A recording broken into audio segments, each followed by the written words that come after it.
Oh, finally.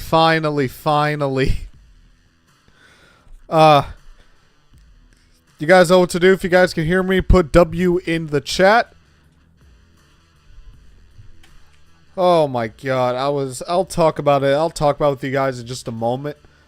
Of everyone who's joining, welcome to the Cutline. I'm your host, Armani DePaul. And if I sound very tired and exhausted right now, it's because I had to witness a total of, like 4 or 5 cautions in the last 20-25 laps of that Xfinity race. So that was not fun at all. Got one W in the chat. Thank you, man. Appreciate it. Raging Knuckles, JGR for life. Xfinity was brutal to watch. We'll get to that later on, man. We were so close to greatness, and just the end. The end was hard to watch, my friend. The end was hard to watch. Oh. But let's not waste any more time. As you guys know, before we do, there's a reason why this track didn't exist for 20 years. We'll talk a little more about that later on, but before we get into anything, let's bring on our guest for this week. Now, we didn't have a guest last week, but we got back on track this week. Bringing on a friend of mine, a writer on the Daily Downforce, everything under the sun, my man Coy. Welcome to the show. It's a pleasure, Armani. That was something for sure. Obviously, we were talking about a race that went the length of a Cup Series race and had the excitement of a mid-2010s mile-and-a-half race where it was all fuel mileage, right? Or early 2010s, if that is. It was a race. We'll dive into it, of course, but it's a pleasure to be here, man. Absolutely. Hey, thanks for coming on.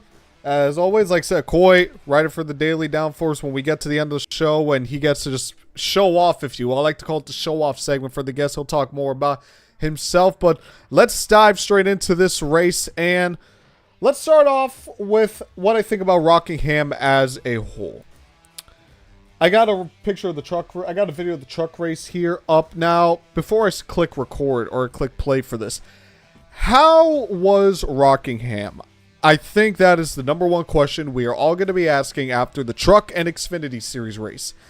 And to me, I think the best word to describe Rockingham, if I had to choose one word, is treacherous.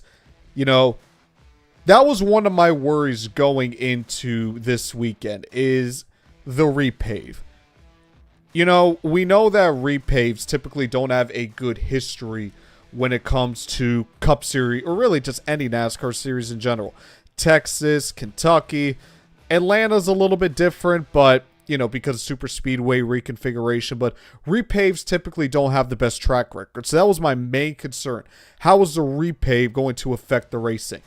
And before I really start saying whether it was good or whether it was bad, like I mentioned before, I think treacherous is the perfect word to describe Rockingham, especially with this repave. I mean, I got it written down on my notes right here. Drivers were on the edge for both races, but in different ways. You know what's interesting? I feel like very rarely the eye test shows us what's different with the Xfinity, the Cup, and the trucks. I mean, we know what's different, but if you just have a casual, bring them next to you to sit down and watch a race, more times than not, they're probably not going to notice the little intricate details about the differences between a truck, an Xfinity, or Cup car. I feel like this weekend, especially because we only had Xfinity and trucks, we didn't have a Cup race. I feel like this weekend did a great job of showing the differences on how these cars just function in a race. I mean, I got it written on my notes right here. And guys were getting loose and drifting up the track going into turn number 1. But Xfinity didn't really have that big of a problem this time around. That was more of a truck problem. Like, let's see if I can play here and we can find an example. This is on a restart, so I don't know if we're necessarily going to see it, but going into turn 1, these guys were drifting up the track. It reminded me kind of Dover. You know, Dover, you have to kind of diamond the center of the corner. Like, look at the 13 right here in the 38. Yeah, you have that in Xfinity, but it was to a much greater extent here in the trucks, in my opinion, more so than the Xfinity car. I don't know if I could get one for Xfinity right here, but, you know, this is one where... Big time on him. This is actually one where I feel was different that we didn't see in trucks that we did in Xfinity. Like I mentioned before, the trucks, they got more loose in the center of the corner, but in the Xfinity series, they were getting loose coming off of turn number 2. I mean, look at Eckes right here, which we'll get to him later on, and look at this guy right here. Job or Parker. Look at how loose who's on the inside. Yeah, Parker and J-Mac, they were loose indeed. I mean, those guys were sideways all over the place. And, you know, I got more notes here, like talking about how, I mean, how many times did Brandon Jones almost wreck early on in the race? I mean, these guys in the Xfinity cars were so sideways that it was insane. Something you didn't see in the trucks. And I'm not sure why exactly that's the case. This is something that, folks, I'm going to be honest with you, I just thought of this off the top of my head, just really thinking about it. The difference in driving style between the Xfinity and the trucks. Just, they were loose, but in different ways. Trucks in the center, but Xfinity on the exit of the corners more so than not. And again, I thought with the repave, these guys were going to be planted into the corner. It was going to be a one-groove racetrack. It wasn't going to be all that we thought it would be. But that wasn't the case. You had guys taking the middle lane. You had guys taking the top lane. You had guys, the bottom was the preferred line, but it wasn't impossible to make the other lines work. It wasn't Texas. You could, this was a multi-groove track. Now, was it the best multi-groove racing we've seen? No, we've seen better, but it was a multi-groove track. And that's something that I thought the repay did a phenomenal job is that it didn't make it a bottom feeder track. Like I say, it was preferred, but it wasn't the end-all, be-all. But my biggest concern with the repave was that it was going to be nearly impossible to pass. You know, I thought that passing was going to be a big problem in this race. It was going to be a lot of single file. You're going to get a few guys here and there if their cars were good enough or tire wear, which we'll get to that later on. But that wasn't the case. And the prime example is this right here. They get down to turns 1 and 2. I mean, look at the racing right here, guys. These two were going back and forth. Jesse Love and Carson Cuopo. These guys were going back and forth for the better part of all of stage 2. I mean, look at this.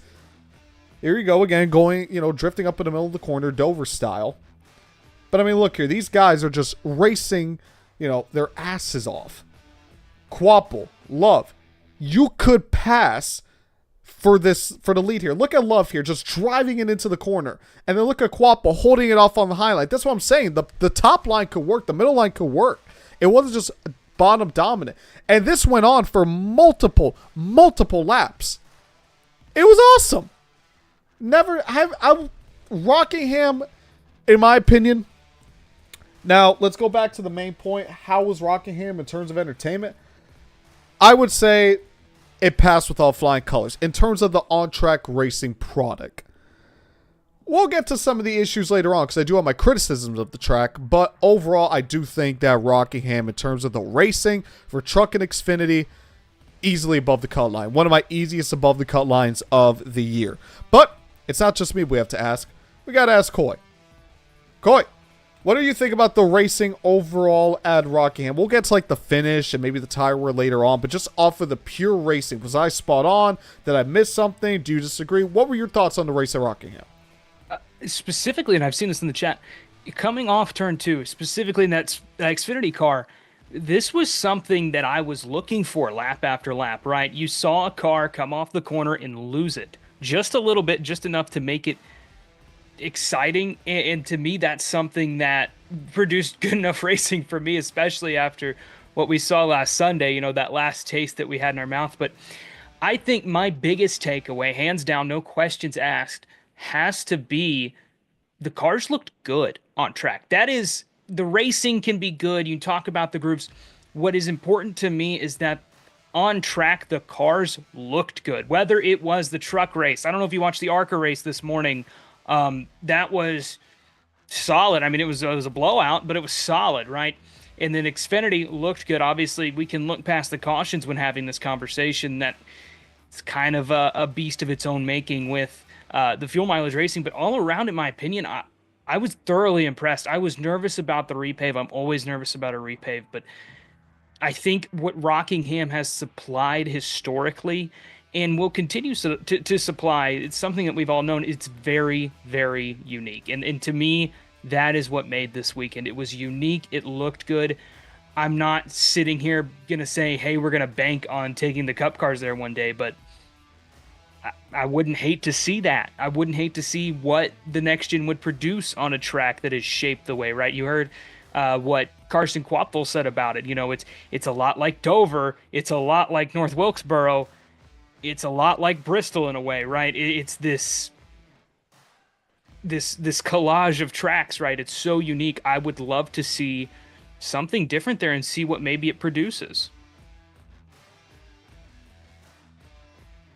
There we go. Absolutely. I thought, you hit it spot on. I'll get to my thoughts on what the next gen might do later on, but another opinion I want to get real quick. Let's see if we can bring them up right here. My friends over at the Daily Downforce Discord. So I like to do this a lot where, there's a shameless plug, letting them know to join on for the Cutline, which, by the way, I want to see if I can find them here. We'll look for it later on. But, these guys had, these guys are awesome here at the Daily Downforce Discord. Obviously, they helped out with one of the shorts that I made about NASCAR songs, but, we have a lot of good times here about the race. And let's see if I can find, let's see if we can find some good spicy things to talk about. Yep, Jesse Love is going to ruin this race if he passes C. One thing that the Downforce Discord, there were not a lot of Jesse Love fans in the Discord chat. They think of Jesse Love as a boring winner, which is, I think that's more of RCR rather than Love, because Love only has 3 career wins. But not a lot of Jesse Love today in the Discord chat. This one was interesting. Shout out to him. Where he said, like, the 41 said he's 5 laps short, and we saw what happened there. And the 39, we'll get to him in just a moment. So the 39, this is what I don't understand. The 39 pitted 10 laps before the 41. But they said they could make it. Clearly they were wrong. But the 41 said he's 5 laps short, but the 31 can make it even though he has less fuel than the 41. I don't know. I'm not going to try to do all the math. I haven't taken a math class since like 2020. So I prefer not to take another math class, so that should tell you everything. This one is funny here. Nobody at Xfinity has patience. Jesse Love, watch me. Yeah, their patience runs about as fast as Xfinity, fast Xfinity Internet, or whatever it's called, whatever that slogan is called. Oh, but yeah, I mean, the Daily Downforce Discord, especially here in Race Reactions, great community, always here in the chat, whether it's just in the regular chat to talk, or it's in Race Reactions during the race. It's just a great community overall. But what's not great, let's see if we can pull out some things here, is, oh, and I do want to give a little bit of shout out to Tyler Ankrum as well. He's had a really good start to the year. Obviously, Daytona is Daytona, but I mean, look at this string he's on. 3rd in Atlanta, Super Speedway. 10th at Vegas. He has finished top 10 in every race since the Daytona opener. And top 5 in all but 2 races this year. That 18 truck is going to be a problem once we get into the playoffs. That's a great point, Armani. Talking about Tyler Ankrum, this is a guy who I think a lot of people forget hopped around teams so much. And now at McAnally, he's got a consistent spot, right? He's always had sponsorship, but now he's got a consistent spot. And we saw that growth last year. His average finish jumped from a 19.2 to a 13.4. This year, it's all the way up to an 8.3. And I've always kind of believed him. I think people forget he's only 24 years old, right? This is someone that can, maybe he won't go to the Xfinity or Cup Series, but he is going to be in the Truck Series for years to come and just really coming into his own now with MHR. Absolutely. And actually, thank you for saying that, because pulling up his stats right here, I mean, look at this. I know he hasn't won in a long time, since 2019, which it still feels, I keep forgetting that he won that Kentucky race. It's kind of wild to think about. But I mean, even like he hasn't even been, all things considered, that bad. I mean, he had this streak of like, he was 15th, 12th, 17 in points, really a non-factor. But let me see here if we could see who he was running for. He was running for GMS. Okay, I got nothing for you there. I mean, GMS, they were like hit and miss in terms of which trucks were good, which trucks were bad anyway. But, I mean, finished 8th in points in 2019 as a rookie. top 10 in points again, made a playoff run in 2020 or 2019, 2020. Again, 18, 19, like you mentioned, quite really young. But even like during his time in the 18 truck, 8th in points last year, 6 top 5s, 12 top 10s, easily on pace to have a career year this year. Obviously got the win, the top 5s, the top 10s, 3rd in points, 8.3 average. McCoy hit it on the spot. He's going to be a contender. So, we're going to have to talk about this. Here comes our first below the cut line. Let's, the Williams Sawalich Catherine Legge incident. I know everyone's going to have their opinions. I know they're going to say, I know what some of y'all are going to say. I can picture it. Not all of you, but some of you. Catherine Legge is so slow. Why is she in NASCAR? You know, she's interfering with the leaders. You name it. Do I think Catherine Legge should be running ovals as her first 2 NASCAR starts? No. She's a road racer. Yeah, she's run the Indy 500, but she's a road racer. Run some road courses first, just so you get used to what a stock car looks and feels like, then jump into an oval. Don't go deep into an oval. Like, thankfully, she's going to make some cup starts, and they're all on road course. I think all but one. But thankfully, 90% of them are at road courses. So at least she won't be completely out to lunch. So I agree. She shouldn't be in, you know, an oval to make her first few starts. And the fact that she only got this 53, I believe, because she DNQ'd and then she basically bought out the car. I don't like when drivers do that or teams do that. So technically, she shouldn't have been in the race in the first place, all things considered in reality. But if we are talking about this incident alone, that's on Sawalich. I'd say 80 to 85% Sawalich. Maybe 15, 20%, because you could say, like, why isn't she all the way up on the top as a lap car? Why is she all the way at the bottom? I get that. But the majority of this incident right here, which took out not only Catherine Legge and Sawalich, but also fan favorite Kasey Kahne. Now, as a longtime Kasey Kahne fan, I grew up a Kahne fan, and as Kahne is driving, in my opinion, the Larson paint scheme, that's a whole nother discussion for another day as to whose paint scheme that really is, but in my opinion, it's the Larson scheme. Yeah, I was very excited for Kasey Kahne, and I didn't think he'd run particularly well, maybe top 10, top 15, but running top 5, he had pace, but I digress. You take out a fan favorite, you're automatically going to have people against you. And I'm not going as far as to say Sawalich is like a bum or he's trash or things like that. Some of the things that, you know, people going too far. I'm not going all the way over there. However, that incident is on William. 85, vast majority of that incident is on William Sawalich. Yeah, you could say Legge should have been at the bottom. She should have moved up top. She's a lap car. Then you could go into the bigger discussion of, well, she shouldn't even be in the series, or she should be saving her stuff for a road course. I get that. But if we are talking about this individual incident alone, I think that this is on William Sawalich. And, you know, I'll talk about these two in terms of a broader perspective now, actually. Legge has not had a good start to her NASCAR endeavors. Obviously, the whole fiasco at Phoenix, which in my opinion was mostly overblown. But I talked about that. You can go back and listen to the Phoenix episode of the Cutline. This didn't help her at all. And again, the fact that she more or less, or the team, whoever, more or less bought out someone who actually qualified for the race when she couldn't qualify, that leaves an even, you know, more bitter taste in my mouth for it. And yeah, getting involved in multiple instances, especially with the leaders, it's not a good look. I will admit that. So it has not been a good start to Catherine Legge so far. She's in the way a lot. She was at Phoenix. She is here. That is a problem. Hopefully in the road courses she does better, again, when it's more her style of racing. But moving on to Sawalich. He's been disappointing this year. I get that he's a rookie. And even I had one guy in the Daily Downforce Discord. He kind of told me, we're only 10 races into the Xfinity Series season.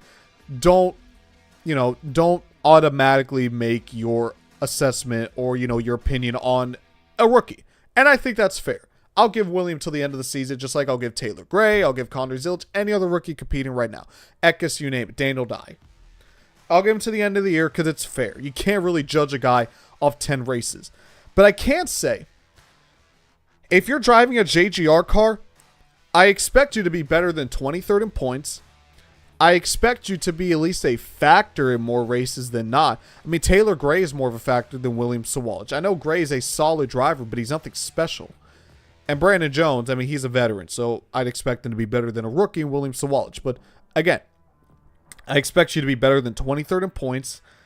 I expect you to do much better, again, in a Joe Gibbs racing car. One of the best cars in the Xfinity Series. Like, folks, I don't even know if Sawalich has any laps left. I don't know if he has top 10s on the year. 23rd in points behind, I think he's behind, Alpha Primes, Jordan Anderson cars.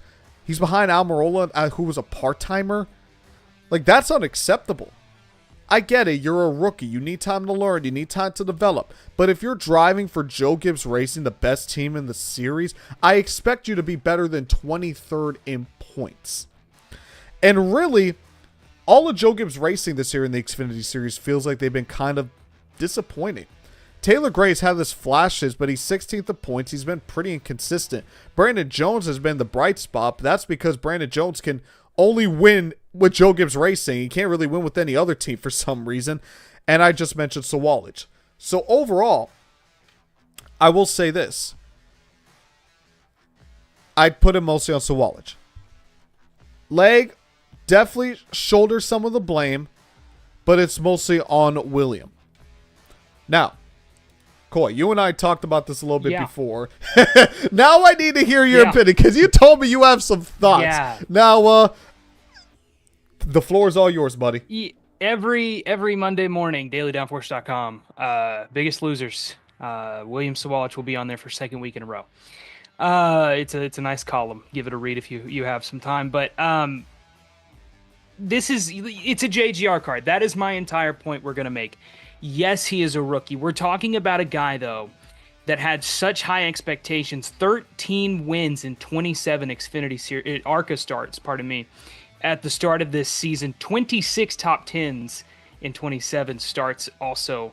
Just a little nugget on there. But I think the question of what he was and what he could be started to develop after the arrival of Connor Zilch last year, right? Where people were like, hey, maybe this kid's not going to be the dominator that he would. He fell off a little bit when it came to Truck Series starts last year, had a pole, but just didn't look to have what people thought he would there in that Tricon #1 truck. And now he is 10 races into this tenure in that JGR 18 car, 2 top 10s for him through 10 races, an average finish of 24.3. But flipping back over to Sheldon Creed, last year, Creed, 10 races in that number 18 car, 4 top 5 finishes, 6 top 10 finishes as well. It's a tough start to the year. Catherine Legg is a different conversation. I think a lot of people overlook her history in NASCAR, which, goes back 7 years, right? 2018 with JD Motorsports.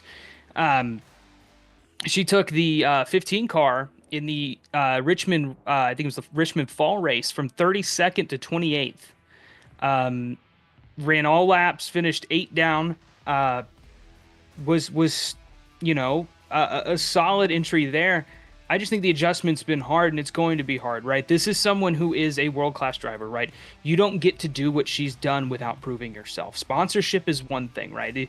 You've heard that conversation so many times, whether it's Elf or what, but looking at her as a driver, this is a situation of needing to adjust, and this is where you learn these lessons in racing. I have mixed emotions about both, obviously. I want to see William Sawalich do good. I really do, right?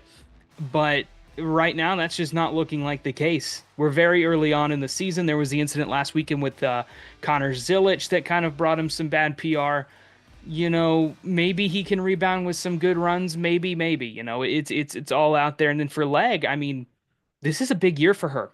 She's about to go out and race in some major moments and take a car that, isn't going to win races, that number 78, but she's got a chance to recover her reputation and at the Cup level and at the Xfinity Series level, and today it was just it was an offhanded start. So it's going to be interesting to see what happens, Armani, as we kind of push down the line here. But I'm ready to see. I'm just going to put it like that. I'm ready to see what she can bring throughout the year, and I really do want to see Sawalch do better, but I haven't seen the evidence that that's going to happen.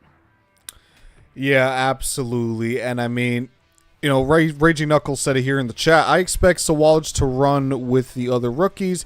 He's still quite far off from even them. I mean, yeah. And that, you know, to that point, entering this race weekend, this is someone who, this is one of the best Xfinity Series rookie classes in years, right? Hands down. Yeah. I mean, you look at the legacy of these guys, championships in other series, dominating in other ways, but Sawalch entering this weekend, I don't have the tally up yet. He was 129 down on Rookie of the Year leader Connor Zilic, who Zilic is the only one with a win. So if he enters the playoffs, I think technically he is a lock to win the Rookie of the Year if none of these guys win, which I expect them to do, right? There have been some other surprises in this rookie class. You could say a guy like Daniel Dye, who has been kind of running what I would say above what some people probably thought he would do. Christian Eckes, who's running kind of below what some people thought he would do. Same deal with Taylor Gray there. So it's an interesting rookie class, but Sawalch is floundering. I mean, he's last, like I said, out of the rookies. 53 points behind next to last Dean Thompson in that SHR car. Coy, real quick, before we move on to the next build of the cut line, let's actually take a look at where each Xfinity guy is in the standings here. So I want to pull it up right here, and then we'll move it on to. But so the highest guy, I believe, is Zillage. Yeah, so Connor. Actually, no, it's Carson Quapo, believe it or not. He's the highest rookie, 5th in the points, and this is after Rockingham. Thank you. By the way, before we continue, thank you, NASCAR, for updating your standings like early, and we don't have to wait like 3 hours to go on the app or the website to see the updated standings. Thank you. I can actually pull this up like a few minutes after the race and see the standings. So thank you. But back to before. So Quapo's actually leading the way in terms of overall points. 3 top 5s, 4 top 10s, 5th in the standings. Zillage dropped 2 spots because he just had a lot of bad luck, honestly. Got the win, obviously, at Coda. They're the only 2 in the top 10 in points right now. Dye, like you mentioned before, he has not been bad. 4 top 10s, no top 5s, only 1 DNF. Interesting, though, no laps led, but 13th in the points. You know, just a couple points shy of a playoff spot, actually, behind Harrison Burton. Taylor Gray moved up a couple spots. 1 top 5, 4 top 10s. Eckes, been a little disappointing. I think Sanchez is a rookie. I don't know if Dean Thompson is a rookie. And, you know, Thompson, yes. Thompson is a part of the rookie class. Gotcha. You know, you mentioned Christian Eckes. That's someone that last year, a generational season in the Truck Series, really. If I remember the stat correctly, it was 22 top 10s in 23 races.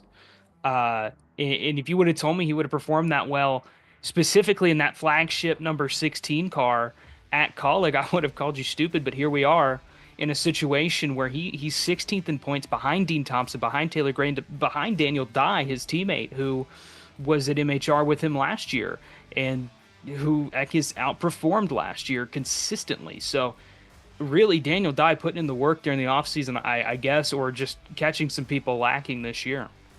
Yeah, I thought Dye would be okay, but he's been pretty solid. So, great. Shout out to Daniel Dye in that 10 car. Doing better, like I said, like you mentioned, better than Eckes. Got some below the cut lines for you guys, and we'll move to those right now. Just here we are. This was a big talking point. As you know, I'm not a big fan of Fox. I think 90% of NASCAR fans aren't a big fan of Fox, but this isn't necessarily a Fox exclusive problem. They caused this problem, don't get me wrong, but they're not the only one. And that is, I mean, you guys can read the tweets right here. I just typed in NASCAR remote, and you guys can see everything here. Why do they decide to be remote for the broadcast booth? Folks, I'm about to pull up the distance between you saw right there. I'm going to pull up the distance between Rockingham Speedway and NASCAR Productions, which they do all the work for the CW. I imagine the Fox would be somewhat similar. You can barely see it right here just because of how the screen's cropped. But, yeah. Just, let's see, we can, is it possible to zoom in? Well, right now it changed a little bit because obviously the race ended. But, let's zoom in on that time frame. Let's go a little closer. Just so everyone can see. An hour and 46, normally about an hour and a half. That is the distance between Rockingham and NASCAR Productions, which is basically the NASCAR Hall of Fame. So why, on God's green earth, are we doing remote broadcasts when we only have to drive less than 2 hours from here to here? If it was Sonoma, Nashville even Miami, if you want to, be picky about it, I can understand. Because you're talking a 10 plus hour drive. Well, maybe not for Nashville, but still. When we have to drive an hour, less than 2 hours max, there's no reason to do this. And I don't want to hear costs. Again, you could talk me into Sonoma, Michigan, Iowa. You can't talk me into this. Like where my finger is, I'm pointing at the monitor. You can't talk me into that. That's unacceptable. And thankfully the CW, they did the best of what they had. The broadcast booth, Adam Alexander, Jamie McMurray. What's the other guy? I can't. I'm going with a blank. Parker Kligerman. I just went blank right there. But thankfully, they did a good job with what they were given. They were limited. They couldn't see the track. They were at the mercy of the cameras. They did a good job for what they were given. With how bad Fox's coverage has been, this is unacceptable for them more than anything. I mean, that call from Jamie Little was criminal. I'm not going to go on a Fox tangent, but I can easily say that was the worst call ever, that Jamie Little is this, or, the broadcast that. Honestly, can I blame Jamie Little? Yes, but I'm not going to blame her more than other people, because if she was at the racetrack, maybe she would have known a little bit better how to call that, because she could see everything and not just be at the mercy of the terrible camera angles from Fox or the terrible production and directing from Fox. You're more at the mercy of what the director is giving you, more at the mercy of what the production and the cameras are giving you if you're stuck remote. And again, they're an hour and 45 away. They have no excuse. So, I don't know. It was just remote. To me, remote broadcasts are like spec racing in top motorsports. It's unacceptable, and they should never touch their respective discipline. Coy? Yeah, I'm gonna let it out too here. I understand a remote broadcast. I've done a remote broadcast before. It's not fun, right? It was for college basketball, but it wasn't for racing. That is a whole other beast. But in college basketball, a remote broadcast is not fun. I can't imagine calling it at I think it's now technically under a mile-long track, and then kind of comparing that to some of these races where they go to mile and a halves and do this. I am thoroughly blown away they made this decision. I think it was Matt Weaver of Sportsnaut who said that he was taking a train to Rockingham from Raleigh, North Carolina. You can take a train to the racetrack in reasonable time to be there, to cover the race like Matt Weaver did today. You should be at the track. ARCA on Flow Racing and the NASCAR channel on Tubi was at the track. This was ridiculous. I like I said, I'm not one, if they are, let me use this as a great example. If they are remote for Lime Rock later this year, understandable. Perfectly understandable. But if they're doing this for Rockingham, are they going to be there for Charlotte too? Right? I'm blown away by this decision. I don't get it, but we'll see where they're at when they head to North Wilkesboro even. Just a poor call here, in my opinion. Some bad PR. Carson Hocevar, though, kind of save the day for a lot of people, I think, as far as excitement goes. So that's kind of my take on that. Absolutely below the cut line. If there was a secondary cut line, I would even shove that one down there. I was trying to go to my Twitter for my non-mandatory Twitter plug to see like if I swore I put a tweet out saying that if we could take a train to the track, I think I said it in the Daily Downforce Discord. I know for a fact I said it there, but if, like you mentioned, if you could take a train to the track, there's no excuse to go remote. It's just unacceptable. It is just completely unacceptable. All right, one more below the cut line for everyone here, and you know, you and I know this was coming, especially from us. The finish. You know, I was ready to put this little spoiler alert for race weekend rankings later on. I was fully ready to put this race in the A tier. I thought this was a phenomenal race until we hit 23 laps to go. And then the cautions started to hit. I wrote it down here. I'm trying to see if I can find it. Here we go. So I'm going to read my notes from word to word so you guys don't misinterpret anything, or no one misinterprets anything. 3 cautions in the last 23 laps, including, I think, probably an extra one. Including, I think, 1 or 2 red flags.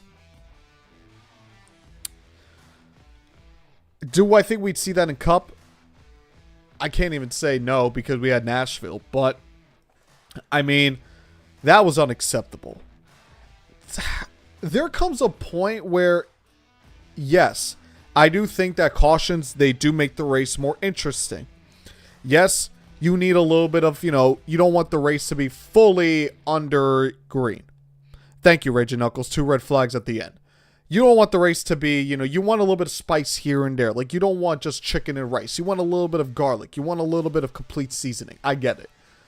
But too much is like, okay, what are we doing here? Like, this is looking like K1 Speed. My local K1 Speed has less cautions than what we just had at the Xfinity race. So, the truck race, I am going to say had a better finish.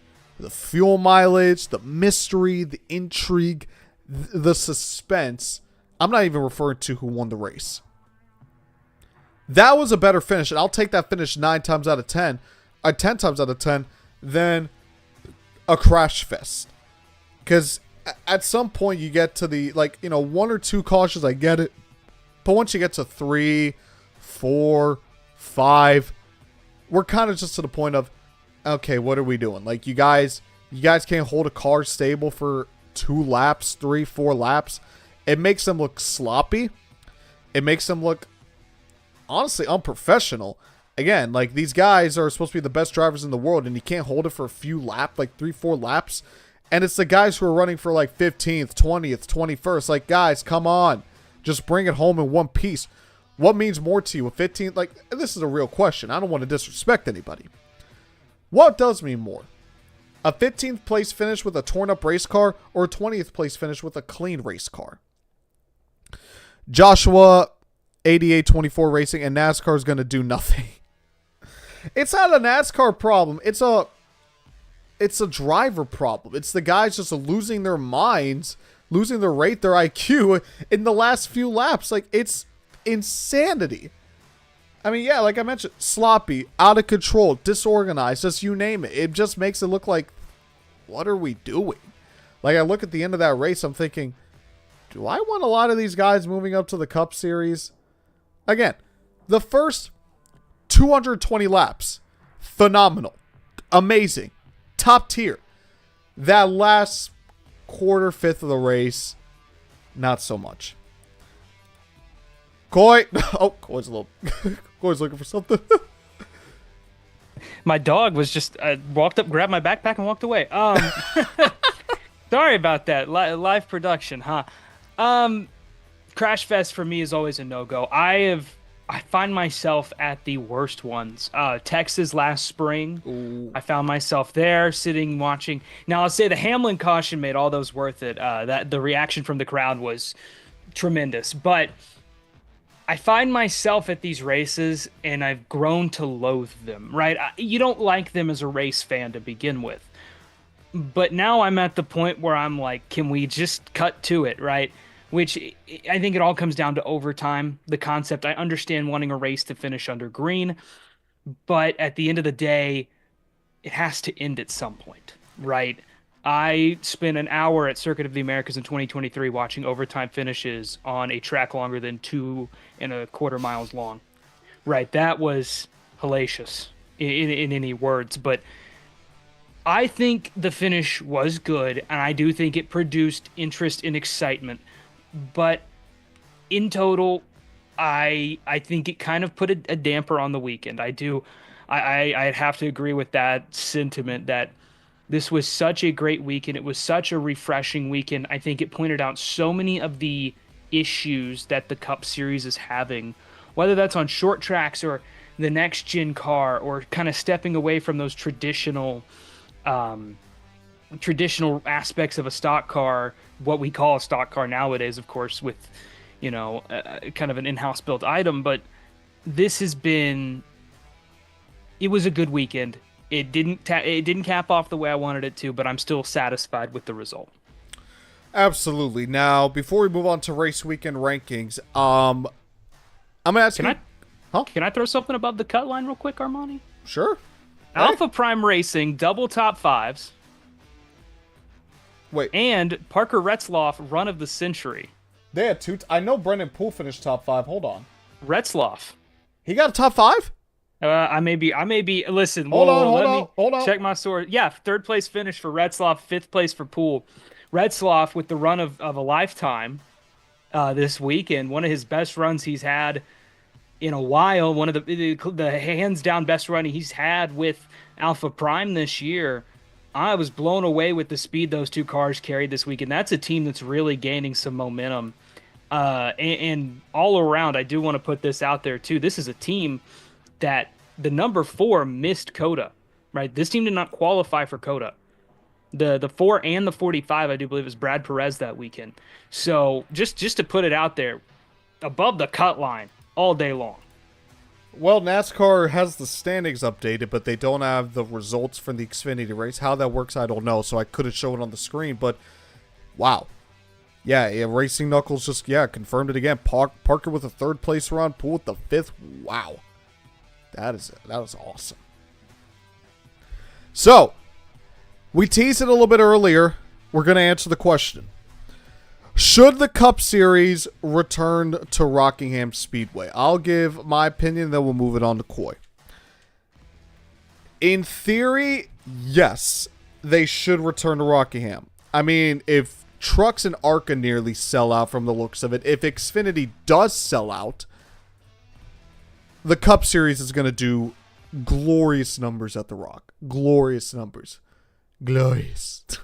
But with what we know about this next gen, I don't think the racing would be that good.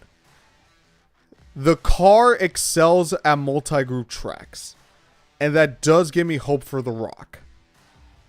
But I didn't really talk about it too much, so I'll talk about it now. But I think the lack of tire wear would kill racing for the Cup Series, because there was virtually no tire wear in trucks. Xfinity had a little, but not too much. I think with this bigger tire, the wider tire, the racing at the Cup Series, I think would be better than we think it would. But I think it's going to disappoint like North Wilkesboro did, like these tracks we're trying to bring back. But you have a car that just isn't capable of giving us the show that we know this track can deliver. So, in theory, yes, but Coy, I don't know about you, but I'm going to say no. That's the difficult question. I love Rockingham. I have my whole life. It made me sad to see it sit in the way it was for so long. And you can make all the political jokes you want to about where the funding came from or whatnot, but it's a good thing that it's back. That's what everyone can agree on, right? The Cup Series, I think that NASCAR would lean more towards sending the Cup Series there, but there's 2 conditions they're going to have to meet. Number 1, it has to be in replacement of the right race. North Wilkesboro makes the All-Star race feel special. Yes. Right? It's personal, it's close, it's small, the crowd is small. But Rockingham, I don't think would bring that. So you'd have to find the right race to replace it with. And in my opinion, it would have to be a Spring Darlington race. Yes. It would have to be, it's going to have to be one of those in that North Carolina, South Carolina, Virginia, and kind of even Tennessee market, where you've got tracks you can drive to within a day and come back that same day, right? If you live in that area. It's a tough decision to make. I think that NASCAR is going to look past the racing. I don't know what they have in plan to fix the short track product, but I would love to see the Cup cars give it a shot. But would I like to see that right now in the next year or two? No, absolutely not. I think NASCAR's been trying to find the remedy for Easter weekend, and I think this was it. I think a no Cup Series weekend, let the young guys have the front page of the newspaper, let them be the stars of the show. The crowd came out. It was great. Now, I will say The Rock felt a little naked without the backstretch grandstands or the turn 2 grandstands. It felt a little weird for me as someone who has always loved that track, but it produced great racing, but I don't want to see the Cup Series there if it's going to do a disservice to the track. Absolutely. I mean, I agree. That's why, so we pretty much have the same opinion. Again, just fix the car, then you can bring the cars back to Cup Series to the Rock. But right now, be a great place for a one-day midweek race. Ooh, yes. Get those Wednesday night races that we've always talked about.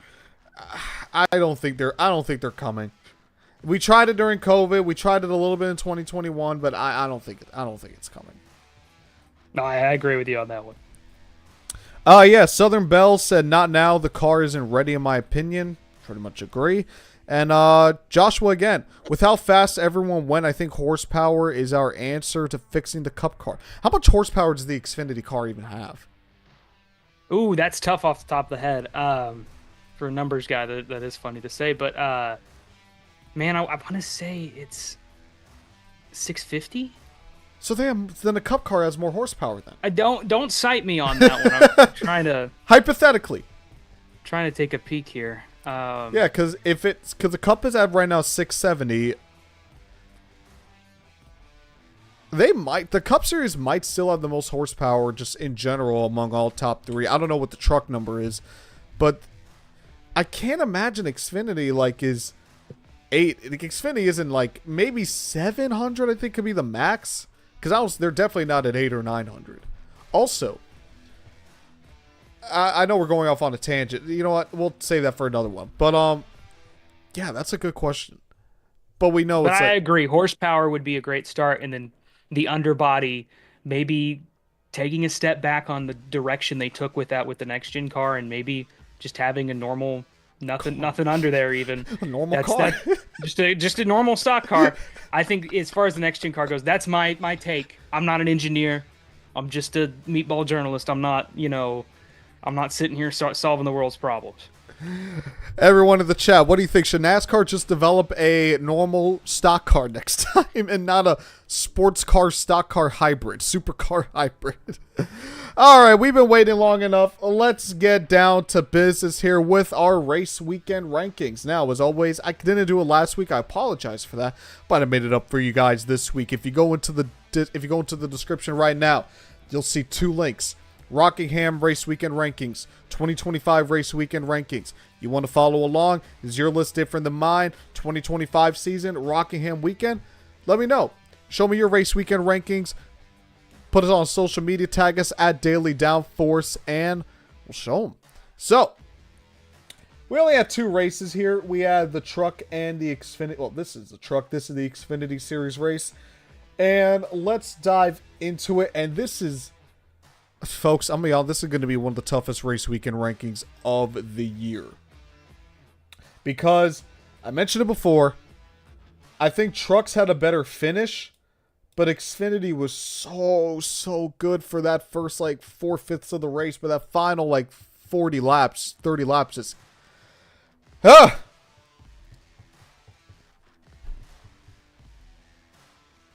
Typically when it comes down to a better finish or a better overall race, I'll take the better overall race. So my question is, and I'm just asking for myself, but you guys can answer this as well. How big of a difference to the overall race was Truck and Xfinity? To me, I think Xfinity looked way, just as an overall race, was way better than Trucks. But Trucks was a much better finish. You know? This is tough. You guys might disagree.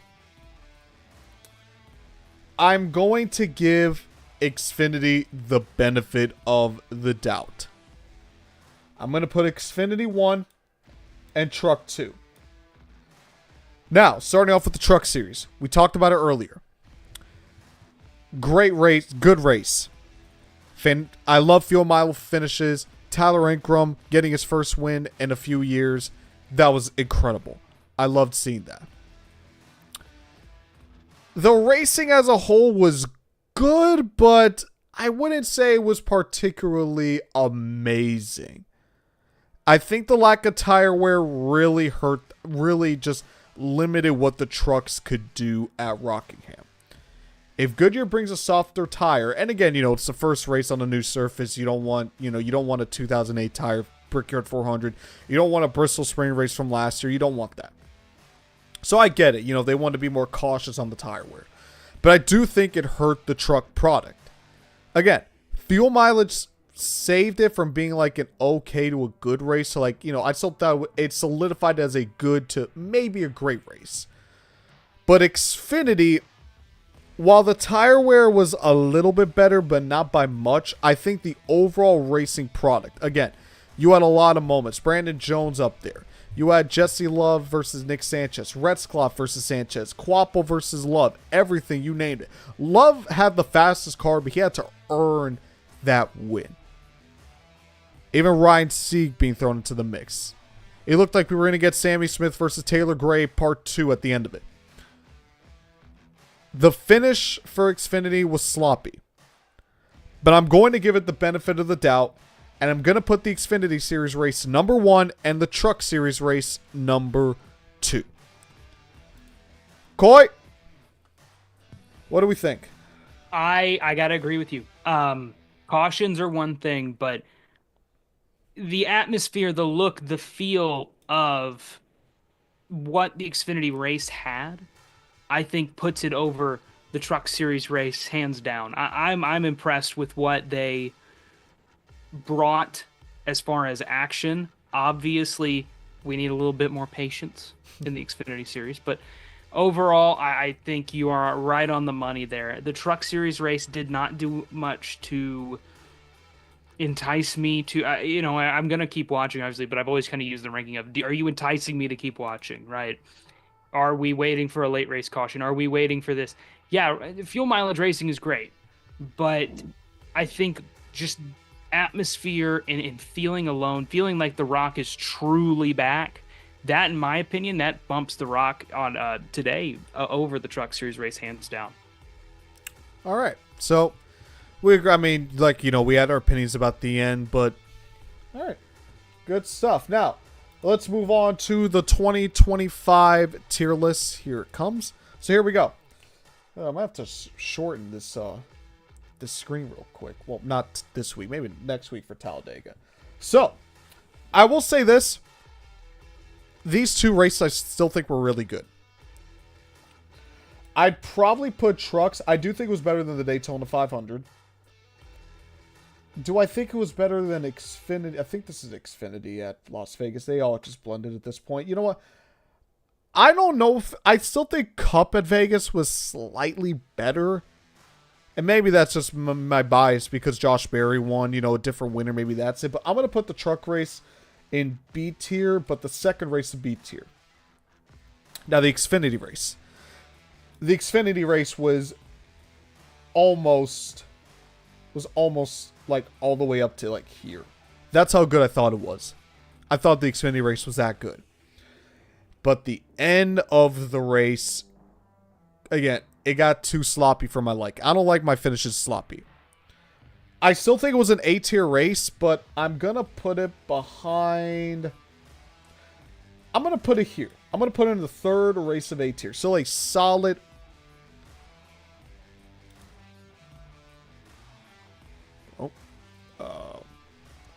Still a solid race overall.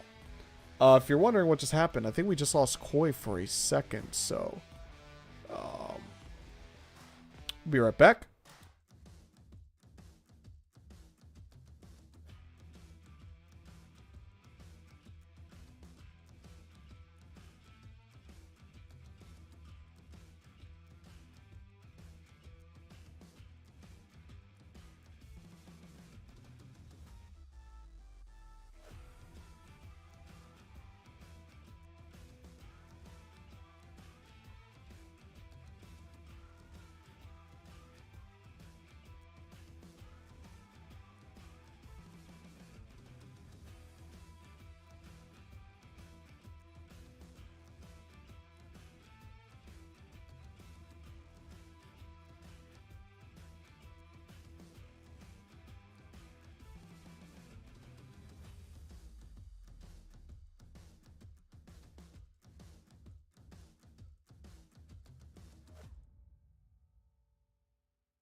All right, Koi's back. He's about to join us in just a moment, but thankfully he is back. So, all right, Koi's back. He's about to. Whoa.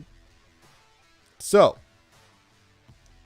yeah, we'll just cut straight to it. So, Xfinity I got here in the middle of A tier, and the truck race we got here in B tier. Oh, there he is. Koi! So, what do you think? Oh, before we get to here, got some comments here. Raging Knuckles, a normal stock car would be nice. I just want smaller tires and longer quarter panels on the car so that the car behind can manipulate the car in front. I'm not a mechanic. I'm not an aerodynamicist or whatever you call it. I'm not even gonna try to say what really needs to be done, but I can't imagine those would hurt. And then Jude Fernandez, Coda in S tier. Absolutely. I thought that race was amazing. But yeah. So where do you stand in terms of the race weekend rankings? Again, in terms of, would you put Xfinity in A tier, or was the sloppiness, would you knock it down? Or what about trucks? Or am I sleeping on trucks a little bit? I would knock it down, but I also have a weird way of feeling. I have a weird feeling about putting it above or behind the Atlanta races. I didn't really favor those races this year. I think we kind of could have done better. So I would have maybe bumped them right where you just had it. That kind of behind Homestead, but it's kind of floating in the middle for me, at least. I would say the truck race was definitely better than the Las Vegas Xfinity race in my book. But it's really a toss-up. I think we're kind of in a period where races are so close to each other. We're seeing kind of similar deals of where it's like I can take away consistently an okay feeling about this race and not have any true complaints other than just a Mark complaining about racing. All right. So there we go, folks. Those are your race weekend rankings for Rockingham Speedway and for the 2025 season so far. We'll show it one more time. And this is what we got so far for the 2025 season. And this is what we got for Rockingham. Now, like I mentioned before, go to the link into the description. Show us if you want to follow along for the 2025 season, the links are in the description for the race weekend rankings. Share it on social media, tag us at Daily Downforce, and we will show it off as well. So, if you want to follow along, I know it's a lot of races, but we try to do our best, especially me. So, other than that, I mean, that's pretty much all that's left here on the cut line. Now, before we go, you guys know what time it is. It's one of my favorite parts about the show. You guys see, turn this, yeah, there. You see where my finger is? Down underneath Koi's webcam is his Twitter. So, this is how it always goes. Koi, you're just going to show off. That's the best way I can describe this. You're going to show off, talk about whatever you want, You can make yourself seem like the president of the United States, while everyone in the chat is going to go to that link down below to Koi, and they are just going to spam you. It's a raid. We should call this like the raid segment. I don't know what, chat. What should we call this segment? Let me know in the comments. But other than that, Koi, the floor is yours. Yeah, I should have. I got my Twitter on a private right now. I had someone in a different country log into it, so I kind of got the barriers up, if you will, and the door pulled and the moat out. But I've been watching NASCAR for a long time. Obviously, doing work with NASCAR Pole Position magazine in the Downforce, getting to do a lot of stuff there has been a great pleasure. Gotten to talk to a lot of really cool people. Obviously, this has been such a good show for us too, to have kind of an outlet of a high quality, post race show. I think that's a really lacking market in the NASCAR world. So a good post race show can't be overlooked. For me, myself, to plug some stuff, I do, a lot of freelance journalism stuff, a lot of sports broadcasting. I do mostly college baseball. Do what I can, of course. I'm sure you know how that is, but oh yeah, it's been. I feel like that's what everyone says. I do a little broadcasting on the side, and you're like, yeah. Oh boy, me too. But it's been a good run. I'm trying to keep the wheels going. Been pretty busy these past few months, but it's been a pleasure to kick back with you after and talk about, I think, a historic weekend and a good start for Rockingham. Absolutely. Hey, thank you for coming on, Koi. Again, everyone, go to Koi's Twitter. You see it, the head right there, so go give him some love. So, Koi, thank you so much for coming on. And chat, thank you so much for tuning into another week of the Cutline. First time we don't have it on a Sunday. That'll obviously change when we head back to Talladega next week. But that's going to do it for this episode, folks. If you guys want to follow me on my socials, you guys have seen my Twitter enough. You already know what the handle is. But if you don't, it's the same as my Instagram and, well, down there. It's the same as my Instagram and my TikTok, down there. So follow me there. Follow Daily Downforce on all social media platforms as well. Like, subscribe. You know what to do as well. Check out dailydownforce.com. You name it. That's going to do it for us here, folks. We're going to wave the checkered flag. This is the Cutline. Thank you guys so much for tuning in, and we'll see you next week for Talladega. And play Talladega by Eric Church all weekend.